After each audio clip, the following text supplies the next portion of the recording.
Hello friends, NCERT learning की में आपका बहुत बहुत स्वागत है। इस वीडियो में हम लोग करेंगे इन्वायरमेंटल इशू, जो कि क्लास 12 का चैप्टर नंबर 16 है। ठीक है, पर्यावरण के मुद्दे। इस पे जो है कि जो आपका बोर्ड का एग्ज़ाम होने वाला है मई में, तो उसमें जो क्वेश्चन आंसर पूछे जाते हैं, लॉन्ग आंसर और शॉर्ट आंसर क्वेश्चन, तो उसके लिए है ये। तो हम मीन्स की आंसर्स को हम कैसे लिखेंगे, इसमें हम ये देखेंगे कि हम आंसर को कैसे इफेक्टिव वे में लिखेंगे।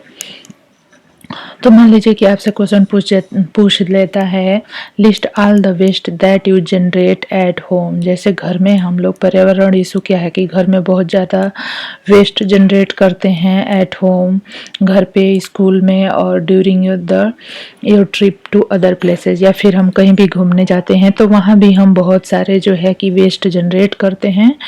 Could you very easily reduce, क्या हम इस वेस्ट को बहुत ही आसानी से रिड्यूस कर सकते हैं। विच वुड बी डिफ़िकल्ट और रैदर इम्पॉसिबल टू रिड्यूस, जो और कौन कौन से वेस्ट ऐसे हैं जिनको कि रिड्यूस करना बहुत ही कठिन भी होता है या फिर लगभग इम्पॉसिबल होता है। तो इसके आंसर हम देख लेंगे कि किस तरह से हम इफेक्टिव वे में लिख सकते हैं। Waste generated at home include the plastic bags, paper napkin, toiletries, kitchen waste such as the peeling of vegetables and fruit and tea leaves, domestic sewage and glass etc। ये सारी चीज़ें घर पे waste के रूप में जनरेट होती हैं।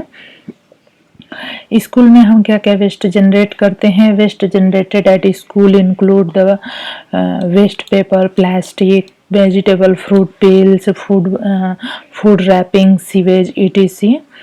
and waste generated at trip or picnic include the plastic, paper। Plastic और पेपर तो हर जगह एक वेस्ट के रूप में जनरेट होते हैं। वेजिटेबल और फ्रूट पील्स भी जनरेट होते हैं। Disposable cups, plates, spoon etc।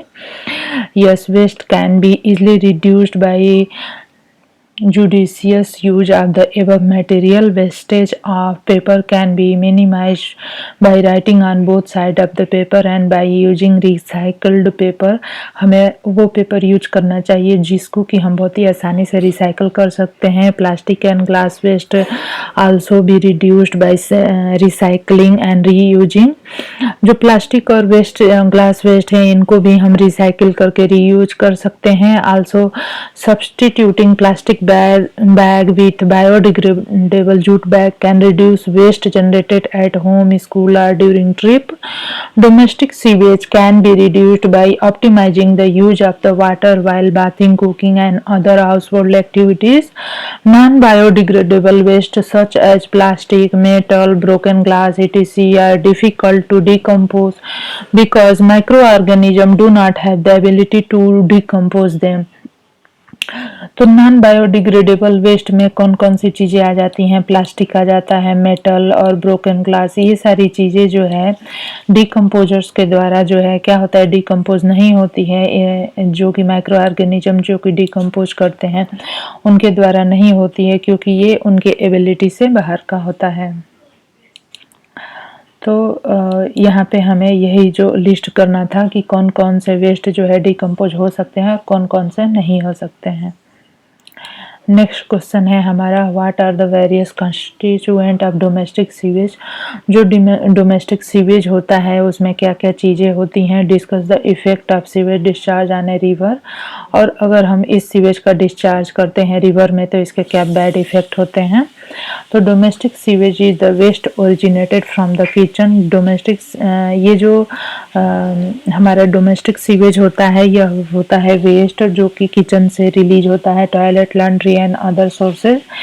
It contain impurities such as the suspended solid, sand, salt, clay, colloidal material, fecal matter, bacteria, plastic and cloth fibers, dissolved material, nitrate, phosphate and calcium, sodium, ammonium and the disease causing microbes। When organic waste from the sewage enter the water body, is served as a food source for microorganisms such as algae and bacteria। As a result, the population of these microorganisms in the water body increases। Here they utilize most of the dissolved oxygen for their metabolism।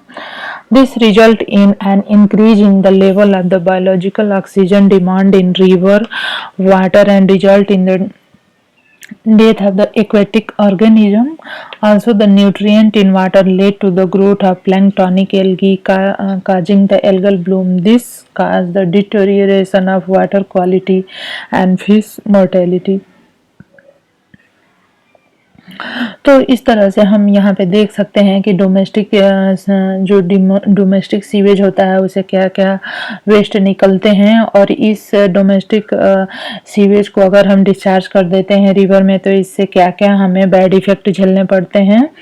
तो जो हमारे domestic waste होते हैं उसमें kitchen, toilet, laundry और other sources से निकले हुए वेस्ट होते हैं, जिनमें कि सैंड, साल्ट और क्ले होता है। कुछ कोलाइडल मटेरियल, फीकल मैटर्स होते हैं, और कुछ तो प्लास्टिक एंड क्लॉथ फाइबर भी होते हैं। डिजॉल्व मटेरियल में क्या क्या होता है? Nitrate, phosphate, calcium, sodium and ammonia.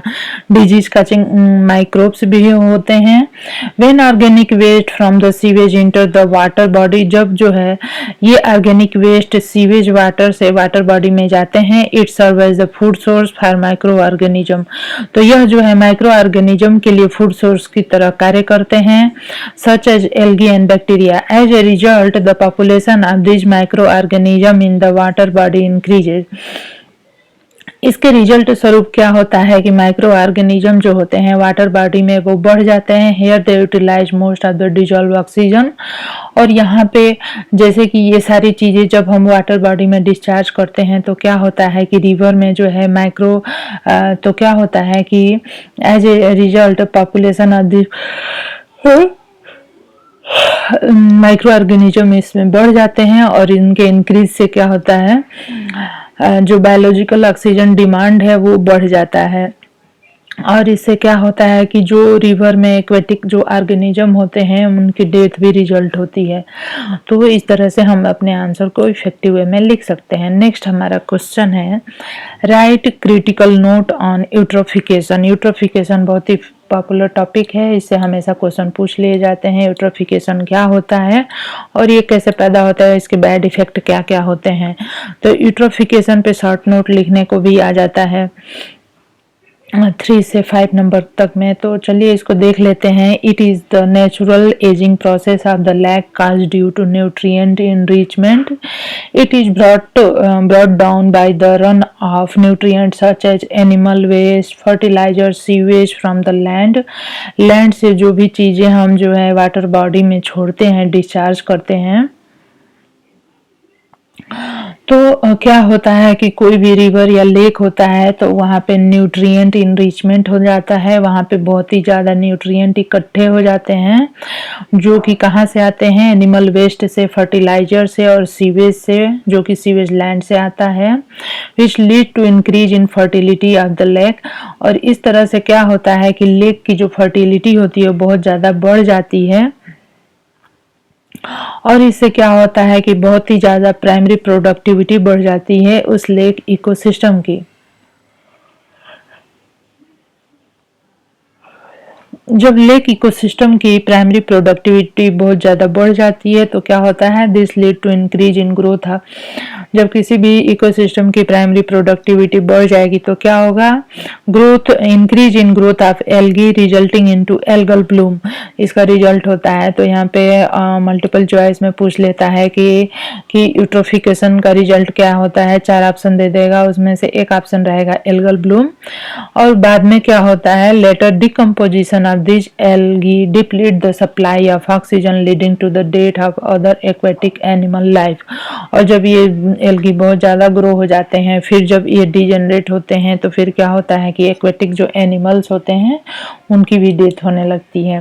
तो ये था हमारा यूट्रोफिकेशन। नेक्स्ट हमारा क्वेश्चन है, why ozone hole forms over Antarctica, how will enhance ultraviolet radiation affect us. तो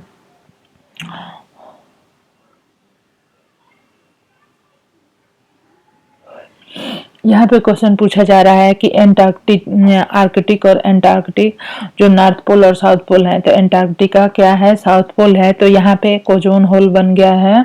how will enhance ultraviolet radiation affect us. तो जब ओजोन होल बन जाएगा तो क्या होगा, यहाँ से जो है कि अल्ट्रावायलेट रेडिएशन हम तक पहुँचती है तो इसके बैड इफेक्ट क्या क्या होंगे। तो ओजोन होल जो होता है is more prominent over the region of Antarctica. It is form due to the increased concentration of chlorine in the atmosphere. जब एटमॉस्फेयर में क्लोरीन का कंसंट्रेशन बढ़ जाता है तो क्या होता है, ओजोन होल होता है। Chlorine is mainly release from the chlorofluorocarbon. यह जो है क्लोरोफ्लोरोकार्बन मीन्स कि एक हाइड्रोकार्बन होता है, उसे रिलीज होता है। वाइडली यूज्ड एज रेफ्रिजरेंट, यह जो है रेफ्रिजरेंट की तरह यूज किया जाता है। The chlorofluorocarbon migrate from the troposphere to the stratosphere where they release chlorine atom by the action of UV rays on them. The release of chlorine atom causes the conversion of the ozone into the molecular oxygen. One atom of chlorine can destroy around 10,000 molecule of ozone. तो एक जो atom होता है chlorine का वो destroy करता है around 10,000 molecule of ozone का जो ओजोन डिप्लीशन, और इससे क्या होता है, ओजोन डिप्लीशन हो जाता है। The formation of ozone hole will result in an increase concentration of the ultraviolet B radiation on the earth surface. Ultraviolet B damage DNA and activate the process of skin aging. It also causes skin darkening and skin cancer. High level of UVB cause corneal contract in human being. तो bad effect में ये हो गया कि ultraviolet जो raise होती हैं उनको ए, बी और सी में हम डिवाइड करते हैं। और क्लोरीन का एक मॉलिक्यूल, ये मल्टीपल चॉइस क्वेश्चन में पूछ लेता है कि क्लोरीन का एक मॉलिक्यूल जो होता है ओजोन के कितने मॉलिक्यूल्स को डिस्ट्रॉय करता है, तो लगभग 10,000 मॉलिक्यूल को डिस्ट्रॉय करता है। और यहाँ से जो ओजोन होल बन गया है, यहाँ से जो रेडिएशन आती है ultraviolet B radiation on the earth surface, ultraviolet B जो होता है डैमेज करता है डीएनए को and activate the process of skin ageing, और स्किन की एजिंग प्रोसेस को यह एक्टिवेट कर देता है। It also causes skin darkening, skin cancer. High level of ultraviolet B causes corneal cataract in the human being. तो इस तरह से हम देख सकते हैं कि अल्ट्रावायलेट बी रेडिएशन जो है कि ओजोन होल बनने से जो धरती पे आती है तो वो क्या क्या बैड इफेक्ट करती है। नेक्स्ट क्वेश्चन है discuss briefly the green house gases. Greenhouse gases क्या होती हैं, इस पे हमें शॉर्ट नोट लिखना रहता है। तो ग्रीन हाउस गैसेस जो होती हैं affect the effect refer to an overall increase in the average temperature of the earth due to the presence of greenhouse gases. Greenhouse gases mainly consist of the carbon dioxide, methane and water vapour. When the solar radiation reach the earth some of these radiation are absorbed. These absorbed radiation are released back into the atmosphere. These radiation are trapped by the greenhouse gases present in atmosphere. This help in keeping our planet warm and thus help in human survival. However, an increase in the amount of greenhouse gases can lead to an excessive increase in earth temperature, thereby causing global warming.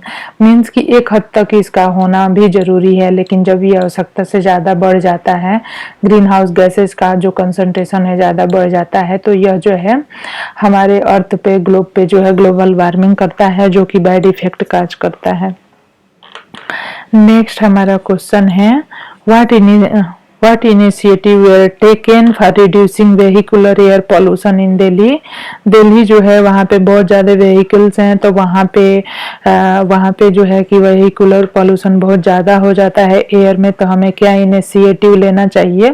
तो Delhi has been categorised as the 4th most polluted city of the world. पूरे world में चौथे number पे सबसे ज़्यादा polluted city है। Word in a list of the 41 means की world में सबसे ज़्यादा पॉल्यूटेड सिटीज जो है 41, उनमें जो है चौथे नंबर पे दिल्ली आता है। Burning of fossil fuel has added to the pollution of air in the Delhi. Various step has been taken to improve the quality of air in the Delhi. Introduction of CNG जो होता है, तो हमें क्या इनिशिएटिव लेना चाहिए, तो सीएनजी का उपयोग बढ़ाना चाहिए by the order of the supreme court of the India.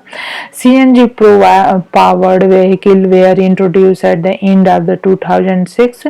तो 2006 में क्या हुआ था कि सीएनजी से चलने वाली कार या व्हीकल का हम यूज करते हैं जो कि रिड्यूस करता है पॉल्यूशन लेवल को। CNG is a clean fuel that produce very little unburnt particle. Phasing out of old vehicles, use of the phasing out of the old vehicle means कि हमें ओल्ड व्हीकल नहीं चलाना चाहिए क्योंकि वो बहुत ज़्यादा जो है कि अनबर्न पार्टिकल प्रोड्यूस करती है।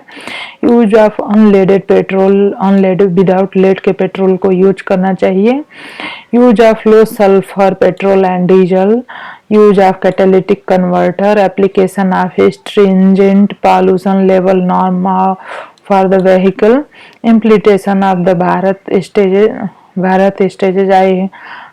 first when is equivalent to the Euro 2 norms in the vehicle of the major Indian cities. Introduction of CNG powered vehicle, जो सीएनजी पे चलने वाली गाड़ियां होती हैं वो बढ़ानी चाहिए दिल्ली में चलने के लिए, जिससे कि एयर क्वालिटी सही हो जाए। Which are lead to the जिससे कि क्या होगा कि CO2 और SO2 का जो लेवल होगा वो गिर जाएगा।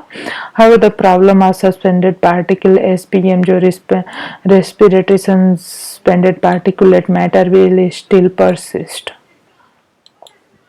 नेक्स्ट हमारा जो क्वेश्चन है वो है what are the various constituent of domestic sewage, discuss the effect of sewage discharge on the river. तो ये मैंने आपको पहले ही कराया हुआ है।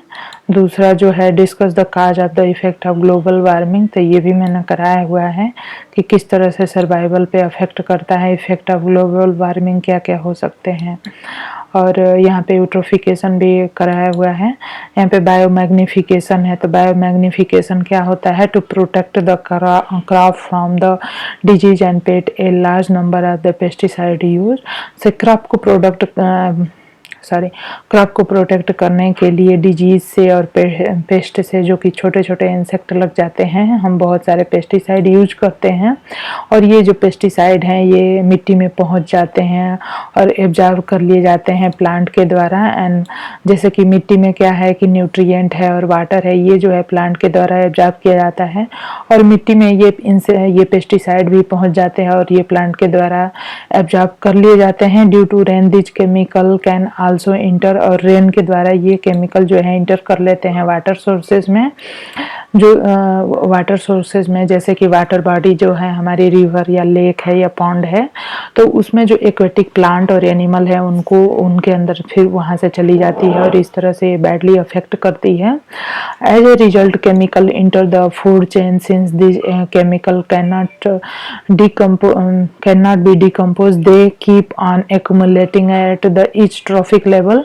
The maximum concentration is accumulated at the top carnivorous level. The increase in the concentration of pollutant or harmful chemical with an increase in the level called the biological magnification. ठीक है, तो इस तरह से क्या होता है कि दिन पर दिन जो है मिट्टी में और वाटर बॉडी में इन पेस्टिसाइड की मात्रा बढ़ती जा रही है और जैसे जैसे इनकी मात्रा बढ़ती जा रही है तो क्या हो रहा है कि ये ट्रॉफिक लेवल पे जाके इनका जो है स्टोर होती जाती है।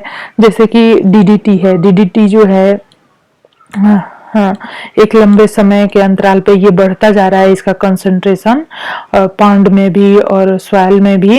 द प्रोड्यूसर जो होते हैं phytoplankton were found to be 0.04 ppm concentration of DDT since many type of the phytoplankton were eaten by the zooplankton consumer. The concentration of DDT in the body of the zooplankton was found to be 0.23 ppm.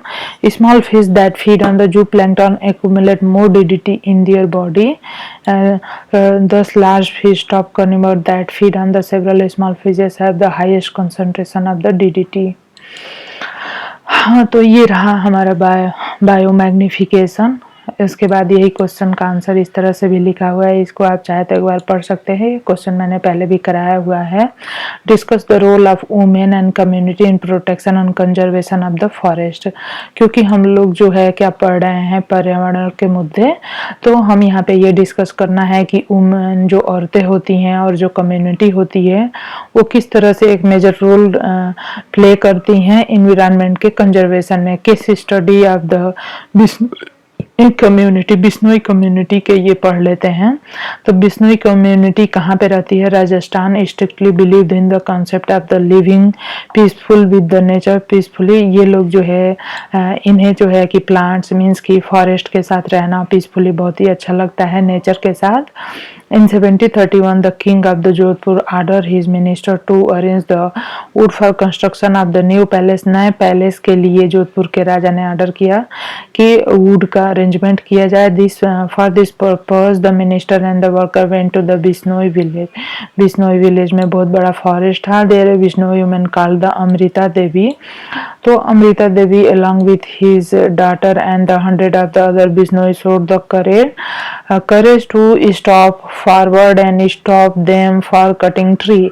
तो इन लोगों ने क्या किया, Bishnoi village में जो अमृता देवी थी और उनकी बच्ची, वो लोगों ने जाके पौधों को घेर लिया, मीन्स कि फॉरेस्ट को घेर लिया और उन ट्री को नहीं कटने दिया। दे एम्ब्रेस मीन्स उन लोगों ने ट्रीज को पकड़ लिए। Lost their lives at the hand of the shoulder of the king. और उन लोगों ने अपने जीवन गंवा दिए पौधों प्लांट्स के लिए, ट्री के लिए। This resistance by the people of the village forced the king to give up the idea of cutting the tree। और ये रेजिस्टेंस, ये प्रतिरोध इतना ज़्यादा हो गया गांव के लोगों का कि फिर जो है वहाँ पे जो राजा थे उनको अपना ये आइडिया जो है ये विचार त्यागना पड़ा।